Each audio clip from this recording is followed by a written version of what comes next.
மலையாளத்தில் இப்போ ரீசெண்டாக ரிலீஸ் ஆன ஒரு பிளாக் பஸ்டர் மூவி பற்றி தான் இன்னைக்கு பார்க்க போகிறோம். அது என்ன படங்கிறத இந்த வீடியோ மறக்காம ஃபுல்லாக பாருங்க.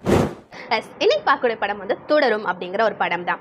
இந்த படத்தோட டேரக்டர் யாருன்னா தருண் அவர்கள் டேரக்ட் பண்ணியிருக்காங்க. இந்த படத்தில் மோகன்லால் அண்ட் சோபனா அவர்கள் வந்து நடிச்சிருக்காங்க. ஏன் தெரியல, சோபனா அவர்கள் வந்து ரொம்ப நாள் கழிச்சு அந்த ஸ்க்ரீனில் பார்க்கும்போது அவ்வளோ சந்தோஷமாக இருந்துச்சு. ஆஸ் அ பர்சன் எனக்கு அவங்களை ரொம்ப ரொம்ப பிடிக்கும். அதனால என்னமோ எனக்கு அவ்வளோ சந்தோஷம் தெரிஞ்சுது. சரி, அப்படி இந்த படம் என்ன அப்படிங்கிறத படத்துக்குள்ளே போயிடலாம். ரொம்ப நார்மலான ஒரு ஃபேமிலி சப்ஜெக்ட் கதை. தன்னோட ஃபேமிலி ரொம்ப அழகாக போயிட்டு இருக்கு. பட் ஆனால் சடனாக தன்னோட ஃபேமிலியில் இருக்கிற தன் பையனை வந்து கொலை பண்ணிடுறாங்க.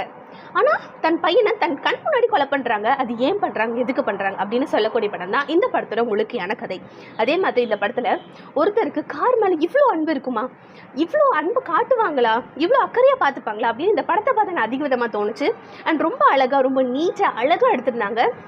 அண்ட் ரொம்ப ஒரு இடங்கள் கழிச்சு சோபனா ஸ்க்ரீனில் பார்க்கும்போது ரொம்ப ரொம்ப சந்தோஷமாக இருந்துச்சு. அண்ட் எஸ்பெஷலி மோகன்லாலோட நடிப்பு, அவங்களோட ஃபைட் சீக்வன்ஸ்லாம் டான்ஸ் சூப்பராக இருந்துச்சு, ஃபயராக இருந்துச்சுன்னு சொல்லலாம். இந்த மாதிரி உங்களுக்கும் தோணுச்சுன்னா கீழே கமெண்ட் பண்ணுங்கள். பாய்.